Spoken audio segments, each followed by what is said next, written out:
පූජනීය මහා සංඝරත්නයන් අවසරයි වාසනාවන්ත පින්වතුනේ අද මේ සුපින්බර අරුණෝදයේම සදහැවත් පින්වතුන්ලා හැම දිනාට අපි කියා දෙන්න කල්පනා කළේ ජීවිතේ ගෙවෙන හැම තප්පරයකම සන්තෝෂින් ඉන්න හැටි.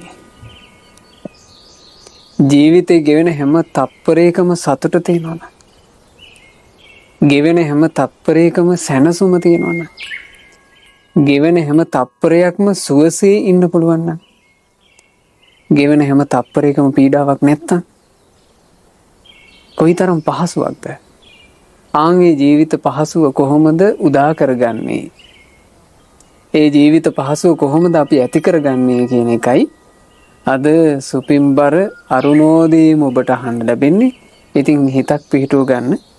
මේ දහම් පරයය අහලා මමත් ජීවිතේ ගෙවෙන හැම තප්පරයක්ම සතුටින් ඉන්න කෙනෙක් වෙනවා කියන හිත උපදවගෙන අද ධර්මය අපි ශ්‍රවණය කරමු. අද දේශනාව සඳහා දායකත්වයෙන් දරනු ලබන්නේ 5 වෙනි ජන්මදිනයේ සමරන පින්වත් කවීස් වල්ගමගේ පුතණුවන්ට සෙත් ප්‍රාර්ථනා කරන අදහසින් ඕස්ට්‍රේලියාවේ මෙල්බර්න් නුවර පදිංචි පින්වත් කසුන් වල්ගමගේ මහත්මයා සහ ගයානී වල්ගමගේ මහත්මිය විසින් ඒ පින්වතුන්ලා තමන්ගේ සිඟිති පුතාගේ උපන්දිනයට සෙත් ප්‍රාර්ථනා කරන අදහසිනුයි අද දේශනාවට දායකත්වය දරන්නේ. ඒ පුතාගේ ජන්මදිනයේ වෙනුවෙන් මේ කෙරෙන දේශනාවේදී පින්වතුන්ලාට අහන්න ලැබෙනවා මුළු ජීවිත කාලෙම සැනසෙල්ල ඉන්න හැටි. කොහොමද පින්වතුනි මුළු ජීවිත කාලෙම සැනසෙල්ලේ හිතේ සුවයෙන් යුක්තව හිතේ කිසි ගින්නක් නැතුව පහසුවෙන් ජීවිතය ගත කරන්නේ? බුදුරජාණන් වහන්සේ වදාළේගෙන මෙහෙම යථා ලද්ධ සම්පත්තිතෝ මා විගච්ඡන්තු. කෙනෙකුට පුළුවන් නම් හිතක් උපදවා ගන්න මේ ලෝකේ මිනිස්සු දෙස බලනකොට මේ මිනිස්සු යම් සම්පතක් ලබා තියෙනවා නම් යම් සැපයක් ලබා තියෙනවා නම් යම් දක්ෂතාවයක් ලබලා තියෙනවා නම් මේ මිනිස්සු ඒ කිසිවකින් පිරෙහෙන්න එපා. ආන්ගේ හිත තමන් එකට ජීවත් වෙන, තමන්ට දකින්න ලැබෙන, තමන්ට අහන්න ලැබෙන අය ගැන හදවතින් පතන්න පුළුවන් නම් පින්වතුනේ අනේ මේ කිසි කෙනෙක් පිරෙහෙන්න නම් එපා. මේ අය ලැබූ සම්පත්, මේ අය ලැබූ සුව පහසුව අහිමි වෙන්න එපා. දියුණු වේවා. ආන්නේ හිත අනිත් කෙනෙකුගේ දියුණුවක් දැකලා ඔබට සතුට වෙන්න පුළුවන් නම් ඔබ ගාව තියෙනවා සැනසුම. අනිත් අය ඉගෙන ගන්නවා දකින්නකොට, අධ්‍යාපනයෙන් දියුණු වෙනවා දකින්නකොට දරුවෙකුට පුළුවන් නම් සතුට වෙන්න. එයා ගාව තියෙනවා සතුට.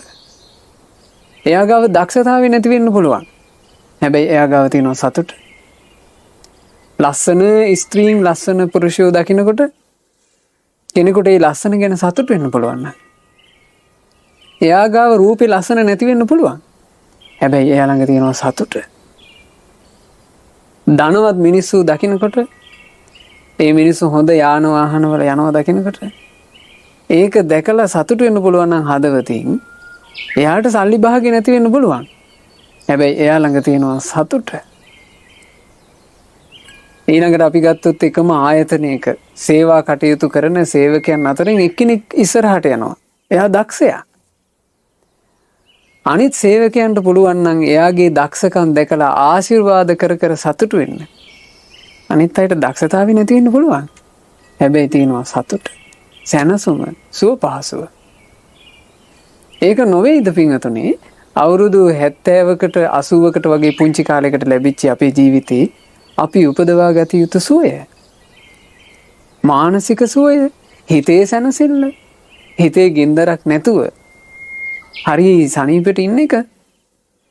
ඒක නොවේද අපේ ජීවිතේ අපි උපදවා ගත යුතු වටිනාම දේ? එයයි වටිනාම දේ. ඒ නිසා මේ සමාජයේ ජීවත් වෙනකොට අනිත් මිනිස්සුන්ගේ දියුණුව වේවා, අනිත් මිනිස්සුන්ගේ රූප ස්වභාව වේවා, අනිත් මිනිස්සුන්ගේ කටහඬ වේවා, අනිත් මිනිස්සුන්ගේ යම් අභිවෘද්ධියක් දකින්නකොට පින්වතුනි හැම තිස්සෙම සන්තෝෂ වෙන්න. හදවතින්ම ආශිර්වාද කරන කෙනෙක් වෙන්න. ඒක කටින් කිව්වේ නැති වුණාට කමක් නැහැ. ඒ සතුට උපදවා ගන්න ඕනේ ඔබේ හදවතේ. ඔබ අභ්‍යන්තරේ, ඔබේ ඇතුලේ හරියට මේ හදවතින් කෙනෙකුගේ දියුණුවක් දකිනකොට ඊටාම සිසිල් වූ සැනසුමක් විඳින්න. අනේ කොච්චර එකක්ද. ඒ මිනිස්සු සෙපට ඉන්නවා. ලස්සන ගෑනු ළමෙක්, ලස්සන පිරිමි ළමෙක් දකිනකොට හදවත සිසිල් වෙලා යන විදිහේ සතුටක් ඇති කරගන්න. අනේ ඒ අය කොච්චර ලස්සනයිද. ඒ අය ලස්සන වෙලා ඉපදිනා. ඒ අයගේ ලස්සනට හානියක් නම් වෙන්න එපා. අන්න ඔබ සතුටින් ඉන්න ක්‍රමේ. මේ ක්‍රමයට හුරු වුණොත් පින්වතුනි සතුට උනන්න ගන්නවා. උල්පත වගේ. හැම තප්පරයකම හැම මොහොතකම අපිට සතුට තියෙනවා. අපිට ගොඩාක් බලන්න අපි ජීවිතේ ගිනි විඳින්නේ අනුන්ගේ ඒවා අපේ කරගෙන. අනුන්ගේ ප්‍රශ්න අපි අපේ ඔඩොක්කුවේ දාගෙන අපි විඳවනවා. එහා ගෙදර මිනිසයාගේ දියුණුව ඒ මිනිසයා යාන්තම් හදාගෙන යනවා. ගේ තට්ටුවක් ටිකක් වැඩිපුර හදා ගන්නවා. ගෙදර වහලේ පොඩ්ඩක් පිළිවෙලකට ගහ ගන්නවා. ගෙදරට පොඩ්ඩක් ලස්සනට ගේට්ටුවක් දා ගන්නවා. අනේ මේ මිනිසයා ඒක පුළුවන් විදිහට කරගෙන යනවා. එහා ගෙදර මිනිසයාට බෑ ඒක උහුලන්න. ඒ මිනිසයා ඒක දිහා බලාගෙන මේකුන්ට මේ සල්ලි කොහෙන් එනවද දන්නේ. හොරකම් කරනවද දන්නේ. නිදන් කඩලද දන්නේ. ඔන්න හිතනවා. ඒ හිතෙල්ලත් එක්ක තමන්ගේ සුව පහසු අහිමි කරගන්නේ නැද්ද? තමන්ගේ සුවය අහිමි කරගන්නවා. තමන් ඊතා දුකසේ ගෙදර උයා ගන්න බත් එක කෑවත් බත් එකේ රහකුත් නැහැ. ඇයි හිත තියෙන්නේ වෙනම තැනක. තමන් ඊතා දුකසේ වාසය කරනවා. ඇයි පින්වතුනි මෙහිම අසහනකාරී ජීවිතයක් අපි උපදවා ගන්නේ? මේ අසහනකාරී බව බණ අහන සුපින්වතුන්ලා තුලත් තියෙන්න පුළුවන්. පින්වතුනි අපි මේ සංසාරයට වැටිච්ච හිත්නේ. එහෙම හිතුවරි තිබුණා කියලා මේ කියන බණපද වලින් ඔබට බයිනවා, ඔබට ගරහනවා කියලා හිතන්න එපා. මේවා අපි කියලා දෙන්නේ පින්වතුනි අපේ හිත් අපිම පිරිසිදු කරගත යුතු නිසා. කවුද බාහිරින් ඇවිල්ලා අපිට කරලා දෙනවද? අපි මේපැයි අපේ හිත හදාගන්න. අපිම අපේ හිත හදාගන්න විදිහ, අපිම අපේ ජීවිතේ හදාගන්න විදිහ ඕනෝ මේ සමාජයේ එකට ජීවත් වෙන අනිත් අය දකිනකොට ඒ අනිත් අයගේ සතුට සැනසුම ඔබේ කරගන්න. අනිත් අයගේ තියෙන දක්ෂතා ඔබේ කරගන්න.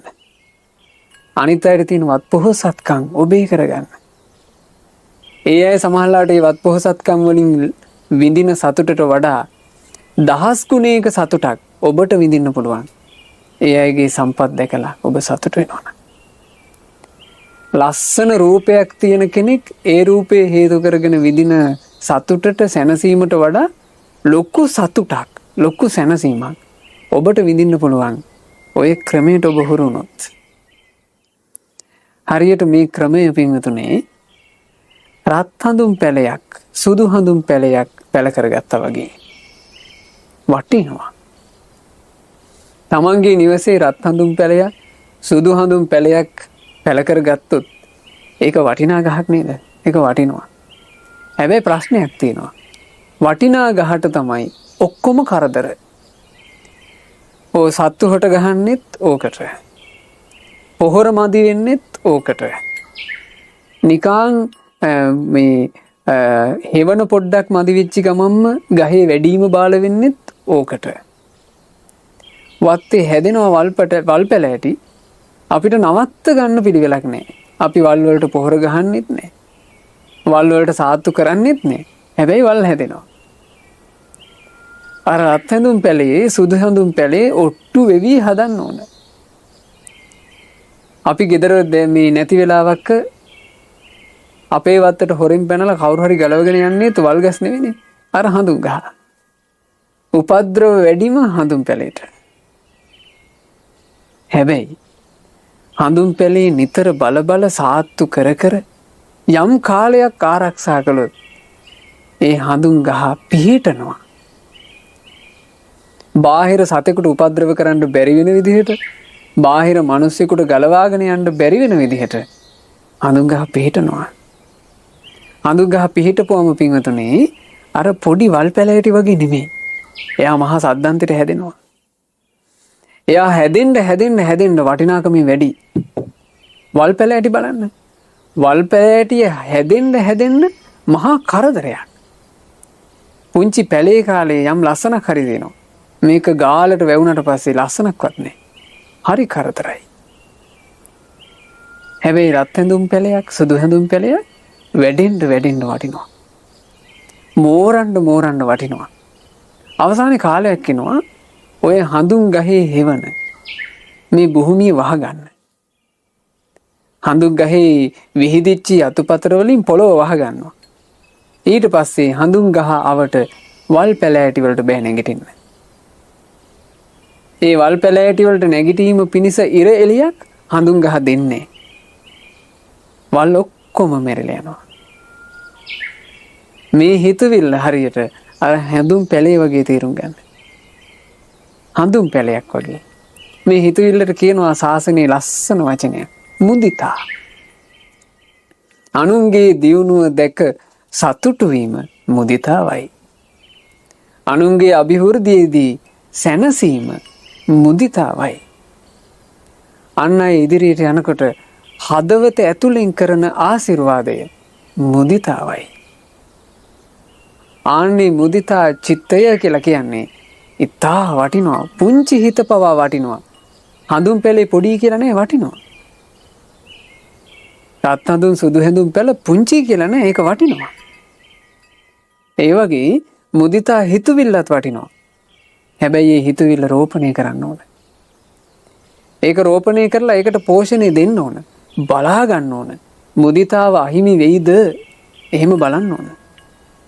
මගේ මුදිතා හිත තාම තියෙනවාද බලන්න ඕන. හරි ඉක්මනට ඉරිසියාව කියන වල් පැලෑටිය මේ හිතේ පළපදියම් වෙන්න ගන්නවා. මෙහින් පැලෑටි මතු වෙනවා. ඉක්මනට ඒ වාට මතු වෙන්න දෙන එක නවත්ත ගන්න ඕන. පැලේට සත්තු කට ගහනවා වගේ අර මුදිතා හිතටම බාධා එනවා. අනිත් අයත් කියනවා ඕකුන්ගේ ඔය දියුණුව ඔය ගත්තට ඔව්වා සුදු සල්ලි නෙමෙයිනේ. අම්මෝ ඉතින් අපිනේ දන්නේ කියනවා. එහෙම කියලා අපි අර අනිත් කෙනෙකුගේ දියුණුව දිහා බලාගෙන සතුටක් ලබනවා නම් ඒකට බාධා කරනවා. එතකොට මුදිතා හිතට සත්තුත් ගහනවා. හරි පරිස්සමින් මේක රැක ගන්න ඕන.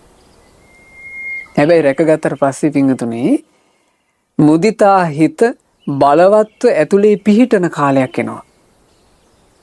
ආන්ගේ හිත පිහිටියාට පස්සේ ඒ හිතවිල්ල බලවත්, ඒ හිතවිල්ල වටිනවා, ඒ හිතවිල්ල ශක්තිමත්, ඒ හිතවිල්ලට කාටවත් බෑ පහර ගහන්න. ඊට පස්සේ අපේ හදවතේ රජ යන්නේ ඒ හිතවිල්ලයි. ඒ හිතවිල්ල රජ එනකොට ඉරිසියාව කියන වල් පැලෑටියට නැගිටින්න බෑ. ඉරිසියාව හටගන්නේ. ඉරිසියාව නැතුව යනවා. තව කෙනෙකුගේ දක්ෂතා දකිනකොට දක්ෂතාවයට අත දෙන්න හිතිනවා. තව කෙනෙක්ගේ සුන්දරත්වය දකිනකොට සුන්දරත්වයට ආශිර්වාද කරන්න හිතෙනවා. හිතුවිලි ඔක්කොම යහපත් පැත්තට පෙරලෙනවා. ඒ නිසා පින්වතුනි මේ කියා දෙන සැනසීම ඔබ ඔබේ ජීවිතයේ සැනසීම බවට පත් කරගන්න. අපි පුංචි කාලෙකින් මැරිලා යන මිනිස්සුනේ. ඒ මැරිලා යන්න මේ ජීවත් වෙන කෙටි කාලේ පින්වතුනි අපිට පුළුවන් නම් සැනසille ඉන්න. සැනසille ඉඳලා සැනසille අවසන් හුස්ම පොද හෙලන්න පුළුවන් නම් කොච්චර භාග්‍යයක්ද. ඒ භාග්‍ය උදා වෙනවා ඔන්න එකම හිතවිල්ල කෙනෙක් තමන්ගේ ජීවිතය උපදව ගන්න දක්ෂ වුණොත්. එහෙම නැති වුණොත් පින්වතුනි ගොඩාක් අර්බුද. අපි එක සිදුවීමක් අපිට ආරංචි වුණා. ශිෂ්‍යත්ව විභාගයේ ලියන දූලා දෙන්නෙක්ගේ කතාවක්. ඒ දූලා දෙන්නාම පන්ති දක්ෂයි. දෙන්න මාරුවෙන් මාරුවට එක දෙක වෙනවා. එතකොට දූලා දෙන්නාගේ දක්ෂතාවය නිසා ගුරුවරු හරියට ප්‍රශංසා කළා. දෙමාපිය රැස්වීම තියෙනකොට ගුරුවරු විශේෂයෙන් මේ දෙන්නට ප්‍රශංසා කරනවා. ඒ දරුවෝ දෙන්නාගේ අම්මලා දෙන්න ඒ නිසා යාළු වුණා. මේගොල්ලෝ මේ ශිෂ්‍යත්ව විභාගයට සූදානම් වෙන කාලේ අම්මලා දෙන්නා තමයි පන්ති එක්කන් යන්නේ. පන්ති එක්කන් ගිහිල්ලා දරුවෝ දෙන්නව පන්තියට දාලා අම්මලා දෙන්න ඉතින් කතා වෙවි ඉන්නවා. ඒකත් එක්ක සුහද භාවයක් හටගත්තා. එතකොට මේ සාමාන්‍ය ශිෂ්‍යත්ව විභාගයට අපි මේ ව්‍යවහාරීත් කියනෝනේ වචනයක් අම්මලාගේ විභාගය කියලා. එතකොට ඒකට දරුවන්ට වඩා උනන්දුව තියෙන්නේ අම්මලාටයි. අම්මලා ගොඩාක් මහන්සි වුණා මේ දූලා දෙන්නාට පාඩම් වැඩ කරවන්න. කොහමද උන්නේ ශිෂ්‍යත්ව විභාගයේ යෙදුණා. විභාගයේ දවසේ එක දුවකගේ උත්තර ලිවීම සාර්ථක වුණා. ගොඩක් සාර්ථක වුණා. අනිත් දුවගේ උත්තර ලිවීම අසාර්ථක වුණා. ප්‍රතිඵල එනකොට බලාපොරොත්තු වෙන ලකුණු මට්ටමට වඩා ඉහළ ලකුණු මට්ටමක් එක දුවකට තියෙනවා. අනිත් දුවගේ ලකුණු මට්ටම ඊට වඩා පොඩ්ඩක් අඩුයි. එක්කෙනෙක් පාස්, එක්කෙනෙක් ෆේල්. මේ දූලා දෙන්නට මේක ප්‍රශ්නයක් වුණේ නැහැ. පාස් වුණා කියලා අර ඒ විභාගේ පාස් වෙච්ච දුවට ඉහළ ඉස්කෝලේකට යන්න ලැබුණේ නැහැ. එච්චර ලොකු විභාග ලකුණු තිබුණේ නැහැ. හැබැයි විභාගේ පාස්. දැන් මේ විභාගේ පාස් දුවයි ෆේල් දුවයි දෙන්නාම එකම පන්තියේ වෙනදා වගේම ඉගෙන ගන්නවා. හැබැයි අම්මලා දෙන්නාගේ හිතවල වෙනම එකක් හටගෙන ෆේල් වෙච්ච දූගේ අම්මාට ඒ ෆේල් වෙච්ච දුව මේ පාස් වෙච්ච දුවව දකින්නකොටත් අර වල්පැලේ තමයි නැගිටින්නේ ඉරිසියාව. ඒ දූගේ අම්මා දකින්නකොටත් ඉරිසියා හිතෙනවා. ඒ මදිවාට ඒ අම්මා වල්පැලේටම පොහොර දානවා. ඒ අම්මා අර අම්මත් එක්ක කතා කරනකොට කියනවා අපේ දුව ඉතින් ඔය විභාගේ කරන කාලේ කාටුන් එකක්වත් බැලුවේ නෑනේ. සෙල්ලම් කරේවත් නෑනේ හරියට. අම්මෝ එයා මහන්සි වෙච්ච තරම් එහෙම කියනවා.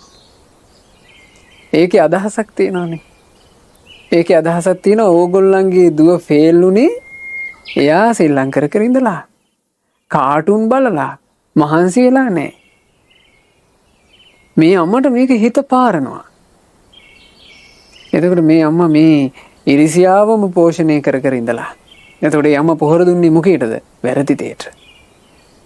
වැරදි දෙයට පොහොර දැම්මා. ඒක පෝෂණය වුණා.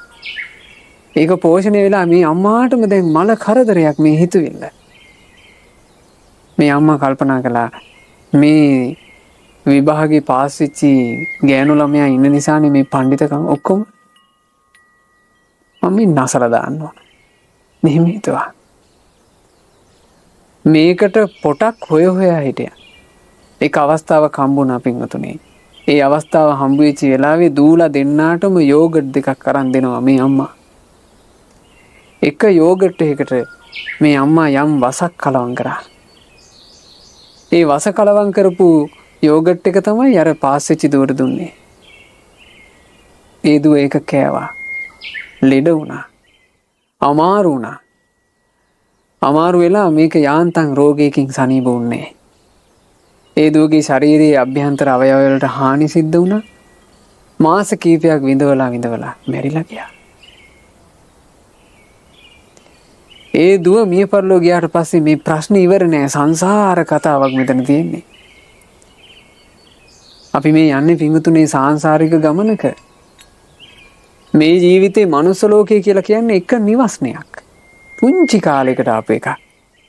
මොකද අපි ගත්තොත් එහෙම තිරිසන් අපායවල ඒ වගේ ලෝක විතරයි අපිට ඇස්වලට පේන්නේ. ඒ ඇස්වලට පේන තිරිසන් අපායවල වලත් බලන්න පින්වතුනි ආයුෂ විවිධත්වය ඉක්මනට මැරෙන සත්තුත් ඉන්නවා. සමහර සත්තු ඉන්නවා දීර්ඝායුෂ. ඉබ්බෝ කැස්බෑවෝ වගේ ගත්තාම ගොඩාක් දීර්ඝායුෂ තියෙනවා. තව මුහුදේ කොච්චර සත්තු ඇද්ද දීර්ඝායුෂ තියෙන. ඔය අපිට ඇස්වලට පේන. එතකොට ආයුෂයේ විවිධත්වය අපිට දකින්න ලැබෙනවා.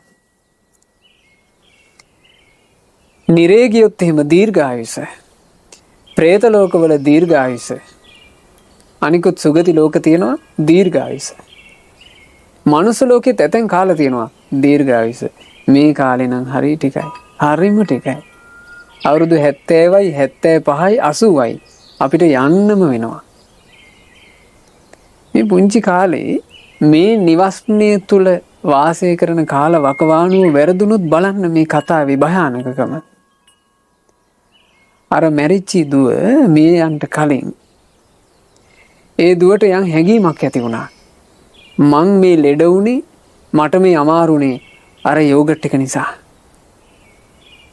ඒ යෝගට් එක කාපු වෙලාවේ ඉඳලා තමයි මට මේ ප්‍රශ්නේ හටගත්තේ. මේ යෝගට් එකට මොකක් හරි වසක් කලවම් කරලා තිබුණා. ඒ දුවගේ අම්මාත් ඒකටම පොහොර දුන්නා. එතකොට මේ දුව තරහින් පුපුර හිටියා. මගේ යාළුවා තමයි මට මේ විනාශ කළේ. එහෙම හිතා ඉඳලා තමයි මැරිලා ගියේ. ඒ මරණින් අවුරුද්දක් යන්න කලින් අර ෆේල් වෙච්ච දුවට දිෂ්ටියක් වැහෙනවා. ඒ දිෂ්ටිය වැහුණාට පස්සේ පින්වතුනේ තමන්ගේම ඔළුව මේ බිත්තිය ගහගන්නවා පුපුරනකම්. තමන්ම ගහගන්නවා. නවත්තන්න බෑ. ඇඟට එන්නේ අර මැරිච්ච කෙනා.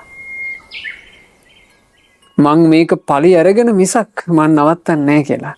අර දුවගේ ඔළුව තමන් විසින්ම ගහගන්නවා බිත්තියේ. පුපුරලා ලේ ගලනකම් ගහගන්නවා. බලන්න සංසාරේ. අර දුව විභාගේ පාස් වෙන වෙලාවේ සතුටු වෙන්න පුළුවන් වුණා නම් කිසිම ගින්දරක් නැහැ. ඒ දුවගේ දක්ෂතා ඉස්සරහා අර අම්මාට සතුටු වෙන්න පුළුවන් වුණා නම් කිසිම ගින්දරක් නැහැ. මේ ගිනි ඔක්කොම අකුසල නිසා. සැනසුම් අහිමි වන්නේ අකුසල නිසා. පින්වතුනේ, ඒ නිසා තමන්ගේ ජීවිතේ තමන් හරියට හදාගන්න. අඩුපාඩු තියෙන තැන් හොඳට බල ඒ අඩුපාඩු දොස් ඇරගන්න. තියෙන අඩුපාඩු අතරේ නිතර දකින්න ලැබෙන ප්‍රකට අඩුපාඩුවක් ගැනයි අද මම මේ කියා දෙන්න කල්පනා කළේ. ඉරිසියාකාරකම් කරන එක. අනිත් කෙනෙකුගේ දියුණුවක් දැකලා සතුටු වෙන්න බැරි එක. අනිත් කෙනෙකුගේ දියුණුව දකිනකොට ඇස්වල කටු අයින්නවා වගේ දැනෙන එක. මේක සංසාරයට පුරුද්දක් විදිහට අපේ ජීවිතවල තියෙන්න පුළුවන්. මේවා තිබ්බ නිසානේ අපි සංසාර ගමනේ මෙච්චර කාලයක් ආවේ. සද්ධම්මං අවිජානතං. ධර්මයේ නොදැන හිටපු නිසා තමයි සංසාර ගමන දික්ුනේ. බුදුරජාණන් වහන්සේ දේශනා කළානේ. නොනිදා ඇහැරගෙන ඉන්න කෙනාට රැය දිගට දැනෙනවා. එයාගේ රැය දිගයි. යම් කටයුත්තක් උදෙසා නිදාගන්නේ නැතුව ඇහැරගෙන ඉන්න උනොත් එහෙම අපිට වෙලා නැද්ද? මේක එළි වෙන්නේ නැද්ද කියලා හිතෙනවා. හරියට නිදිසුව නැතුව නිදි වරාගෙන ඉන්න සිද්ධ වුණොත් ඒ රැය දිගට දැනෙනවා. හොඳටම හෙම්බත් වෙලා ඉන්නකොට පුංචි දුරත් ගොඩාක් දුරයි වගේ දැනෙනවා. දීගෝ බාලානං සංසාරෝ. ඒ වගේ බාල තැනැත්තාගේ සසර ගමනත් අතිශයින් දික් වෙනවා. හේතුව සද්ධම්මං අවිජානතං. ඔහු ධර්මය දන්නේ නැති නිසා.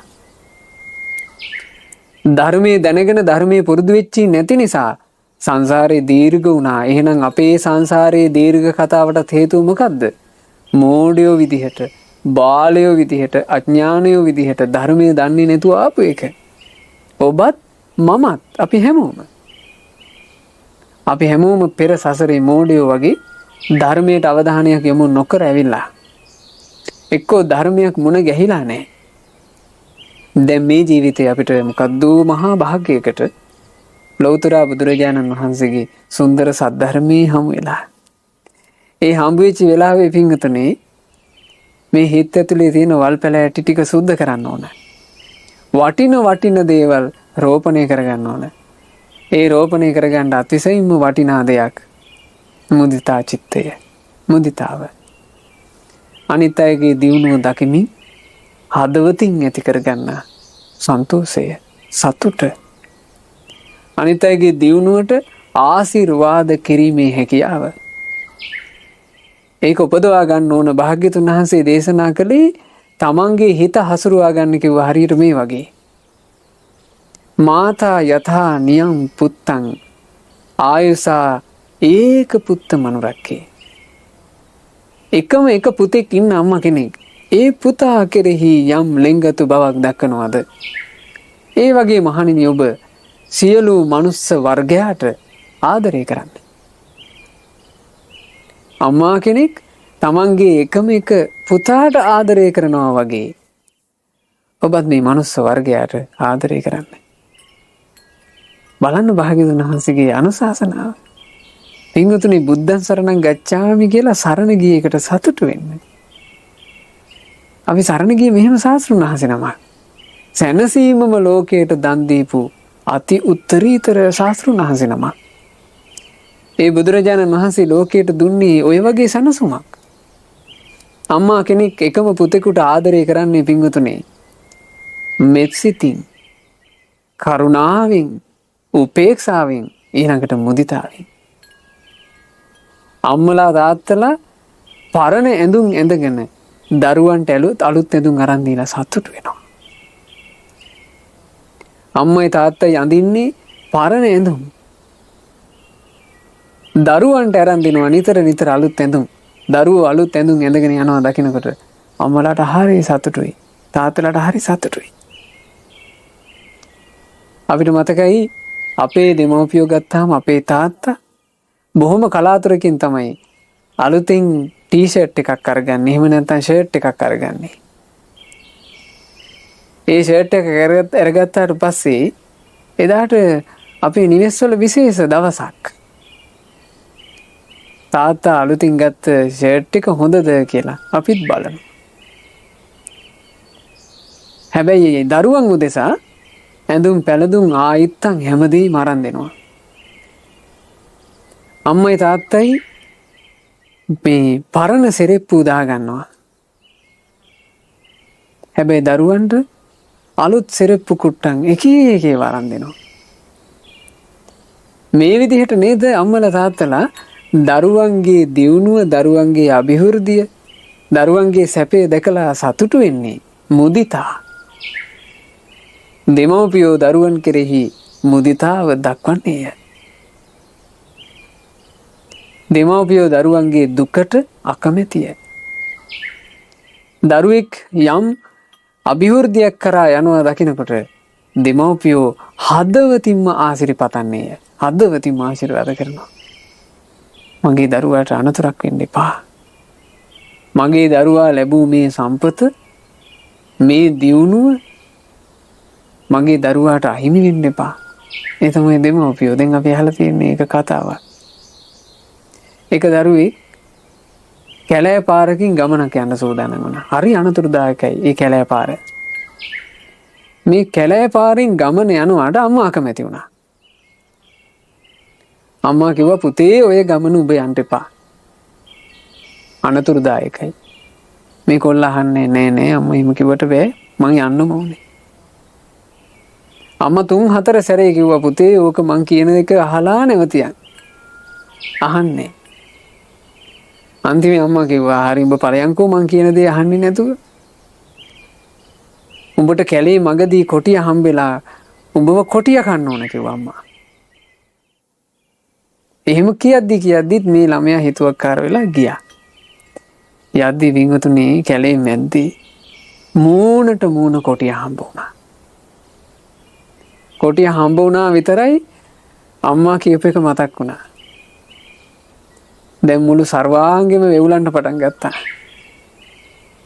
හරි වැඩේ ඉස්සරහට කොටියා මග අරින්න විදිහක් නැහැ. බේරෙන්න විදිහක් නැහැ. S2 පියාගත්තා. S2 පියාගෙන හිතුවා මගේ අම්මා මට ආදරේ. මගේ අම්මා මගේ දියුණුව කැමතියි. අම්මා යම් වචනයක් කිව්වේ මට ආදරේට. ඒ නිසා අම්මාගේ ආශිර්වාදයෙන් අම්මා කියූ වචනේ සිදු නොවේවා. අම්මාගේ හදවතේ තිබ්බ එක සිදු වේවා. එහෙම හිතලා S2 අරිනකොට කොටියා මගේ ඇරලා ගිහිල්ලා. මොකද අම්මා කෙනෙක් වචනින් කිව්වට ඔබව කොටියා කන්න ඕන කියලා. අම්මගේ හදවතේ තියෙන්නේ මොකද්ද? අනතුරක් වෙන්න එපා. හානියක් වෙන්න එපා. මේ හිත තියෙන්නේ. ඉතින් අපිට පුළුවන් නම් පින්වතුනි මේ සමාජයේ ජීවත් වෙන හැම මිනිස්සෙක් ගැනම ඔන්න ඔය වගේ ලස්සන හිතක්. අනිත් කෙනෙකුට මුකුත් කරදරයක් වෙන්න එපා, විපතක් වෙන්න එපා, ලැබූ ප්‍රසිද්ධියක් අහිමි වෙන්න එපා. ආයතනික වශයෙන් ලැබූ දියුණුවක් පිරිහිලා යන්න එපා. ව්‍යාපාරික වශයෙන් ලැබූ අභිවෘද්ධියක් පිරිහෙන්න එපා කියන හිතක් අපිට පුළුවන් නම් අවංකව පවත්වන්න. හරි සැපයෙන්, හරි සොම්නසින්, හරි සතුටින් ජීවත් වෙන්න පුළුවන්. ඒ නිසා ඔන්න ඔය හිතවිල්ල අද මේ සුපින්බර අරුණෝදයේම පින්වතුන්ලාට අපි සිහි කැඳවන්නේ. පින්වතුන්ලා හැමදෙනාගේ ජීවිතවල අසාමාන්‍ය විදිහේ සැනසුමක් අදින් පස්සේ උපදවා ගන්න පුළුවන්. මේ හිතවිල්ල ඔබ ගලපගත්තොත් දක්ෂ වෙන්න. එකම එක හිතවිල්ලකට පුළුවන් නේ පින්වතුනි අපේ ජීවිතේ සැනසුම අහිමි කරන්න. එකම එක හිතවිල්ලකට පුළුවන් සැනසෙල්ල අහිමි කරලා දාන්න. ඒ වගේමයි එකම එක හිතවිල්ලකට පුළුවන් මුළු ජීවිතේ සැනසෙල්ල ලබා දෙන්න. ඒ සැනසෙල්ල ලබා දීම කියන සිතුවිල්ල තමයි. ඒ සිතුවිලි අතරේ තියෙන බොහොම වටින සිතුවිල්ලක් තමයි මෙන්න මේ මුදිතාව. අනිත් අයගේ දියුණු අභිවෘද්ධි දකින හැම මොහොතකම හදවතින්ම ආශිර්වාද කිරීම, හදවතින්ම සතුටු වීම. මේක ලෝකයේ ඊටාම අඩු එකක්. ඊටාම අඩු හිතවිල්ලක්. ඒ ඊටාම අඩු හිතවිලි සහිත පිරිස තලයට සුපින්වතුන්ලා එකතු වෙන්න. හැමෝම හිතන જાතියේ හිතවිලි හිතන කෙනෙක් වෙන්න එපා. වටින හිතවිලි හිතන කෙනෙක් වෙන්න. සැප උපදින හිතවිලි හිතන කෙනෙක් වෙන්න. මේවා පිංගුතුනේ මේ වගේ හිතවිලි සමහරලාවට එකට ඉන්න ඥාතීන්ටවත් නැහැ. අපිට එක සිදුවීමක් ආරංචි වුණා. ඒක දරුවෙකුට එයා අධ්‍යාපනයේ හරි දක්ෂයි, ඉගෙන ගන්න දක්ෂයා. එයාට එක ලියපු විභාගයක් නිසා මේ විදේශ රටක ගිහිල්ලා වැඩිදුර අධ්‍යාපනය ලබන්නට විශේෂ ශිෂ්‍යත්වයක් එයාට ලැබුණා. එතකොට ඒ ශිෂ්‍යත්වය ලැබුණා කියන ආරංචියට ඒකේ සන්තෝෂය ඥාතින් එක්ක බෙදා ගන්න ඕන නේ කියලා. මේ දරුවා තමන්ගේ ඥාති හැමෝම ළඟට ගිහිල්ලා මේක කියලා තියෙනවා. මම මෙහෙම යනවා. අහවල් දවසේ යෙදිලා තියෙන්නේ. ගිහිල්ලා ඉතින් මාස මෙච්චරක් ඉන්නවා. ඉතින් මේවා කිව්වා. කියන්නේ සතුටින්නේ. තමන් ලැබූ සතුට අනිත් අයත් එක්ක බෙදා ගන්නනේ මේක කියන්නේ. නමුත් මේ හිතවල මේ මනසේ හටගන්න මානසික රෝගයක්, මානසික පිළිලයක්, මානසික වල්පැලෑටියක් තියෙනවානේ ඉරිසියාව කියලා එක. තව කෙනෙක් සතුට වෙනකොට මේ හදවත රිදෙනවා. ඉරිසියාව. තව කෙනෙක්ගේ දියුණුව දකිනකොට ඇස්වලට කටු වයින්නවා. ඉරිසියාව. තව කෙනෙක් නිකන් හිනහා වෙලා ඉන්නවා දැක්කත් මොකක්ද වගේ හිතෙනවා. ඉරිසියාව. ඕනෝ ඉරිසියා සහගත හිත එක ඥාතියෙකුට හටගත්තා. මේ දරුවා හෙට යන්නේ කියලා මේ දරුවාට ගෙනල්ලා දීලා තියෙනවා ලුණු දෙහි බෝතලයක්. ඒ ලුණු දෙහි බෝතලේ අරගෙන ඇවිල්ලා කිව්වා පුතේ පිට රටවල වල කෑම එකපාර උඹට හුරු නෑනේ. ඕන් ওই ලුණු දෙහි බෝතලේ ළඟ තියාගෙන කෑම හුරු වෙනකන් පාවිච්චි කරපන් කියලා දුන්නා. මේ දරුවා යාපොට් එකකින් යන්න ලැහැත් වෙනකොට මේ ලුණු දෙහි බෝතලේ ඇතුලේ තිබිලා මත්ද්‍රව්‍ය වුණා. ඒ ලුණු දෙහි බෝතලේ ඇතුළට යම් මත්ද්‍රව්‍යයක් ඔතලා දාලා ගුලියක්. ඒක අහු වුණා. අන්තිමේ නීතිමය ක්‍රියාමාර්ග වලට යන්න වෙලා හරි අසරණ වුණා අර ළමයා. අර සතුට සම්පූර්ණයෙන් අහිමි වෙලා ගියා. බලන්න.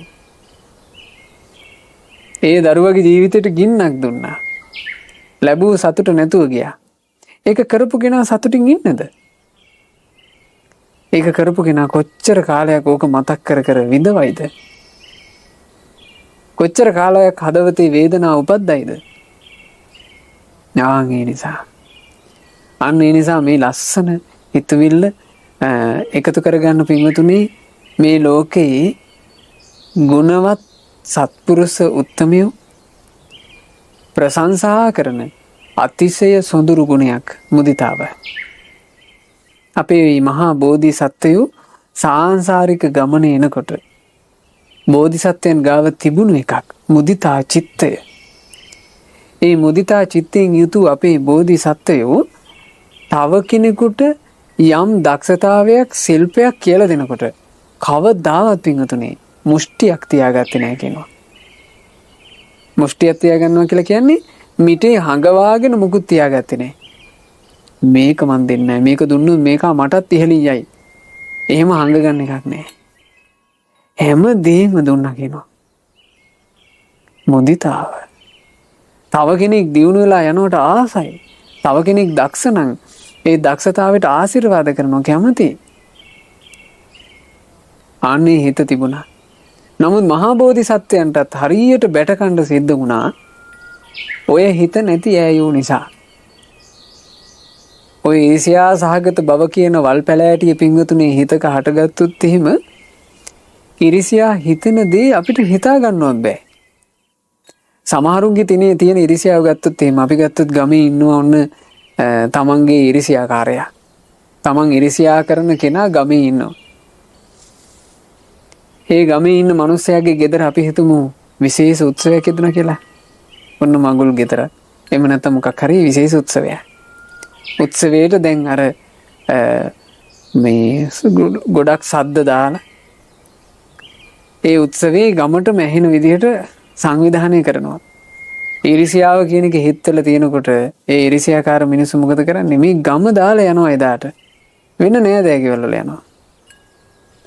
අර මිනිස්යන්ගේ සතුට ඇහෙන මානෙ ඉන්න බෑ ඊර්ෂ්‍යයි. බලන්න මේ හිතක තියෙන තමන්ම ඇති කරගත්ත වෙහෙස. සමහරලාට මග දිගට කියන්නේ. අද අර අයයන්ගේ මේ මෙහෙම මගුල් ගෙදරක්නේ. ආපෝ ඕව ඇහෙන්නවත් ඕනේ අපිට නෑ. ওই මිනිස්සුන්ගේව ඇහෙන්නවත් ඕනේ අපිට. එහෙම කී බැන යනවා. කිසි සැනසෙල්ලක් නෑ. සදාකාලිකව මේ ලෝකේ පළපදියම් වෙලා ඉන්නව නෙවෙයිනේ. පුංචි කාලෙකින් අපි මිය පරලෝ යනවා. ඒ ඉන්න ටික කාල වකවානුවේ තමන්ගේ සැනසෙල්ල තමන්ම නසා ගන්නා සැටි බලන්න. ඊර්ෂ්‍යාව හටගත් කල්හි තව කෙනෙකුගේ හිනහවක්වත් තව කෙනෙක් නිතර හිනහ වී සිටිනවා නම් ඒකක්වත් වාවා ගන්න බැරුව යනවා. කොයි තරම් අභාග්‍යයක්ද? තිරිසන් වූ ගැන ඊර්ෂ්‍යා හිත උපදිනවා.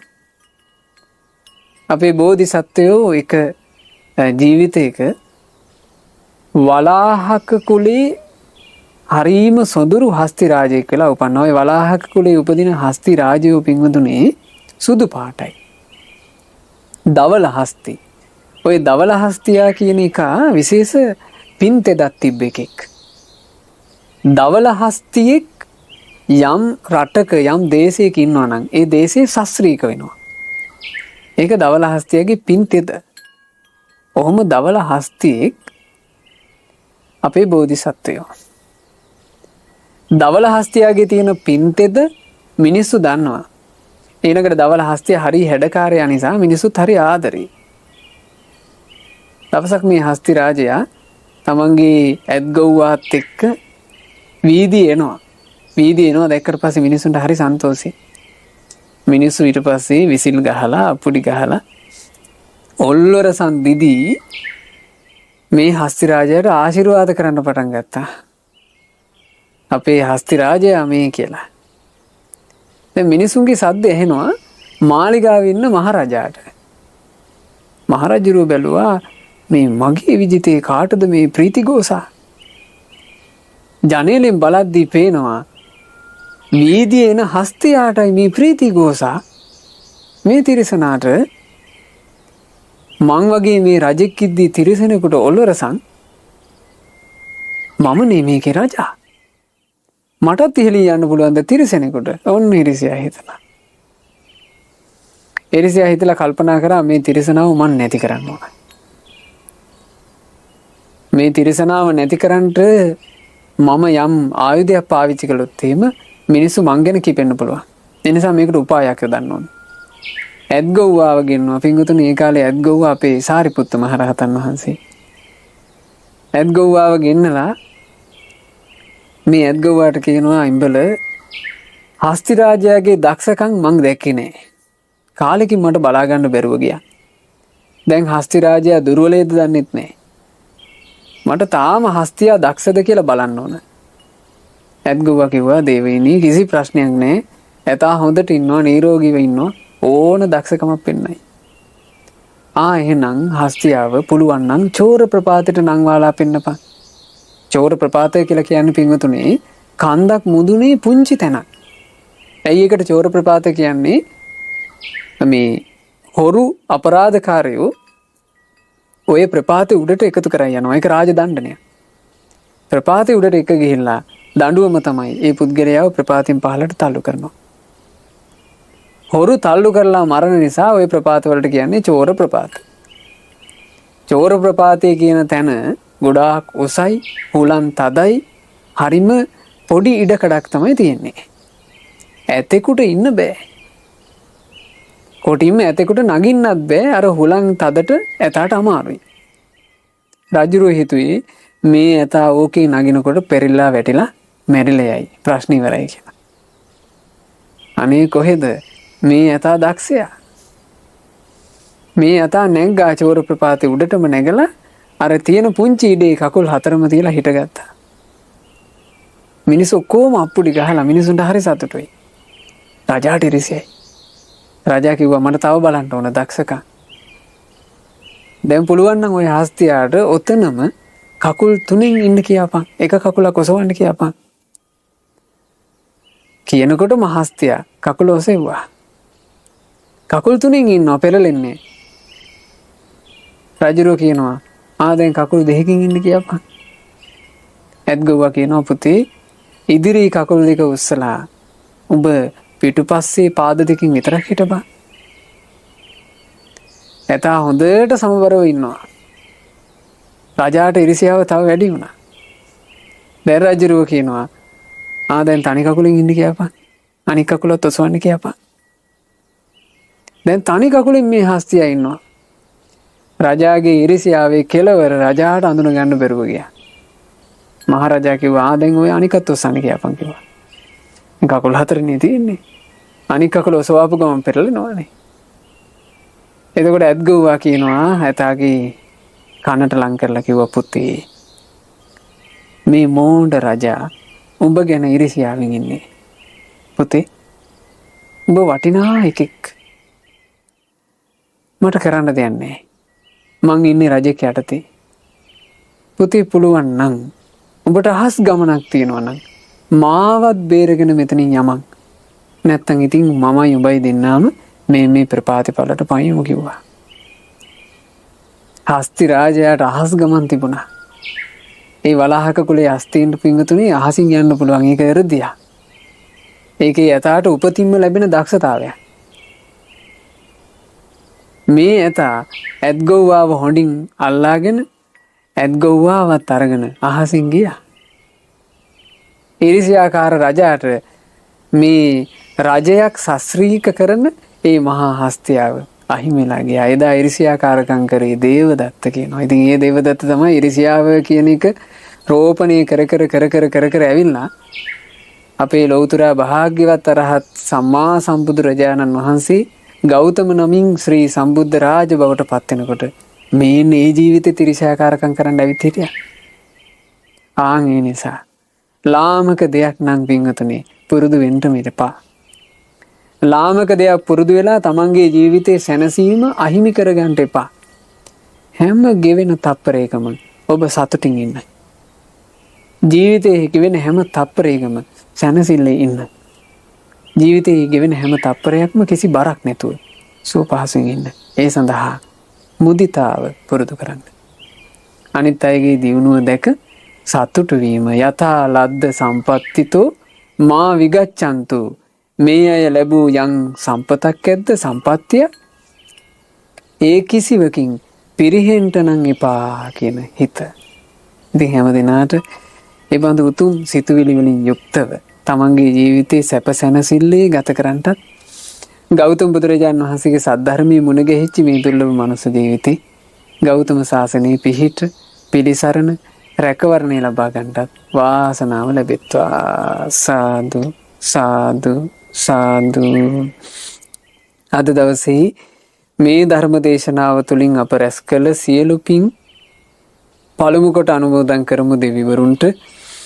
සක්දෙවිඳුන් සතරවරන් දෙවිවරු ප්‍රධාන සියලු දෙවි දේවතාවුන් වහන්සේලා සියලු බ්‍රහ්මකායික දෙවිවරු පින් අනුමෝදන් වෙත්වා. අපගේ ඉෂ්ඨකාමී හිතකාමී දෙවිවරුත් ලංකා භූමිය සුරකින්න සුමන සමන් දෙවියන් ප්‍රධාන සියලු දෙවිවරුත් පින් අනුමෝදන් වෙලා දෙවියෝ දිව්‍ය සැපින් දිව්‍ය ආශ්චර්යයෙන් වැඩෙත්වා. දෙවියන්ගේ නිරන්තර රැකවරණයත් ආශිර්වාදයත් අප හැම දිනාටම දෙවියෝ සලසත්වා. දෙවියෝද සංසාර දුකින් අත මිදෙත්වා. සාදු සාදු සාදු.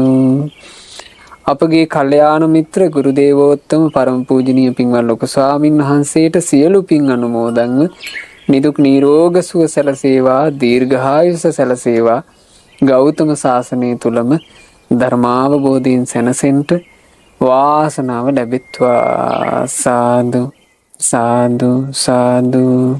අද දවසේ මේ ධර්ම දානය සිදු කළේ මූලිකව පස්වෙනි උපන්දිනය සමරන ඒ සිඟිති පුතා කවිස් වල්ගමගේ පුතණුවන්ට සෙත් ප්‍රාර්ථනා කරන අදහසින් අද දවසේ ජන්මදිනයේ යෙදෙන කවිස් වල්ගමගේ පුතාට මේ ධර්ම දානමේ පිනේ ආශිර්වාදයෙන් බුද්ධ රත්නයේ ආශිර්වාදයෙන් ධර්ම රත්නයේ ආශිර්වාදයෙන් සංඝ රත්නයේ ආශිර්වාදයෙන් පින් අනුමෝදන් වෙලා සතුටු වෙන සියලු දෙවියන්ගේ ආශිර්වාදයෙන් සියලු යහපත අභිවෘද්ධියම සැලසේවා. ඒ පුතාගේ ඉදිරි අනාගත කටයුතු ਸਰව ප්‍රකාරයෙන්ම සාර්ථක වේවා. ජීවිතයට යහපත සලසන සත්පුරුෂයෝම කල්යාණ මිත්‍රයෝම ඇසුරු කරන්න ලැබේවා. කිසි කලෙක ජීවිතයේ අසත්පුරුෂයන්ගේ ඇසුරට නොවැටේවා. ඒ පුතාට ගෞතම බුදුරජාණන් වහන්සේ සරණ ගියපු ශ්‍රාවක පුතෙක් බවට පත් වෙන මේ සම්බුද්ධ ශාසනය පිළිසරණ ලබා ගන්නට වාසනාව ලැබෙත්වා කියලා අපි ආශිර්වාද කරනවා, සෙත් ප්‍රාර්ථනා කරනවා. අද දවසේ ධර්ම දානය සිදු කරන ඒ පින්වතුන්ලාගේ නමින් යම්තාක් මේ පරලෝ යන්ට යෙදුණු ඥාති හිත මිත්‍රාදීන් වෙද්ද සියලු දෙනාට පින් අනුමෝදන් වෙලා ඥාතින්ගේ පරලෝ ජීවිත සැපෙන් සැපයට පත්වෙත්වා. ඊතා ඉක්මන් භවයකදීම සසර දුකින් අත මිදෙත්වා කියන අදහසින් ඥාතීන්ට පින් අනුමෝදන් කරමු. අද දවසේ ධර්ම දානය සිදු කළේ ඕස්ට්‍රේලියාවේ මෙල්බර්න් නුවර පදිංචි පින්වත් කසුන් වල්ගමගේ මහත්මයා සහ ගයානී වල්ගමගේ මහත්මිය විසින් දෙපාර්ශවයේම සුජීවත්ව සිටින දෙමාපියන් වන ඔක්තෝබර් මාසයේ 3 වන දින උපන්දිනයේ සැමරූ පින්වත් මැණිකේ වල්ගමගේ මෑණියන්ටත් තුංගසිරි වල්ගමගේ පියාණන්ටත් පුංචි බණ්ඩාර පියාණන්ට මල්ලිකා මැණිකේ මෑණියන්ට සුරංගී දන්දෙනිය සහෝදරියට අර්ජුන දන්දෙනිය සහෝදරයාට ඉසලි දන්දෙනිය දියණියට මේ සියලු පුණ්‍ය ධර්මයන්ගේ ආශිර්වාදේ සැලසේවා. පවුලේ සියලු දෙනාට මේ සියලු පුණ්‍ය ධර්මයන්ගේ ආශිර්වාදේ සැලසී නිදුක් නිරෝග සුවය දීර්ඝායුෂ සම්පන්නිය සැලසේවා. තමන්ගේ ජීවිතේ කරන කියන රැකී ආරක්ෂා ආදී සියලු කටයුතු දූදරු මුණුපුරු මිනිපිරියන්ගේ අධ්‍යාපන කටයුතු ආදී හැමදේම ਸਰව ප්‍රකාරයෙන් සාර්ථක කරගන්න ලැබේවා. ඒ වගේම කල්යාණ මිත්‍ර සත්පුරුෂයෝ ඇසුරු කරමින් උතුම් ගුණ ධර්ම දියුණු කරගන්නට, පින් රැස් කරගන්නට, දහම්මගේ හැසිරෙන්නට හැම දිනාට වාසනාව ලැබෙත්වා. ධර්ම දානය සිදු කරපු සුපින්නත් ඔබ හැම දිනාට ශ්‍රද්ධා මාසික ධර්ම දාන සමාජික පින්වතුන්ලාට ඒ වගේම ශ්‍රද්ධා රූපවාහිනී කාර්ය මණ්ඩලයේ සියලු දෙනාට සුපින්නත් හැම දිනාට මේ ගෞතම සාසනය තුලම චතුරාර්ය සත්‍ය ධර්මය අවබෝධ කරගෙන සසර දුකින් නිදහස් වෙන්න ලැබෙත්වා. හැම දිනාටම තෙරුවන් සරණයි.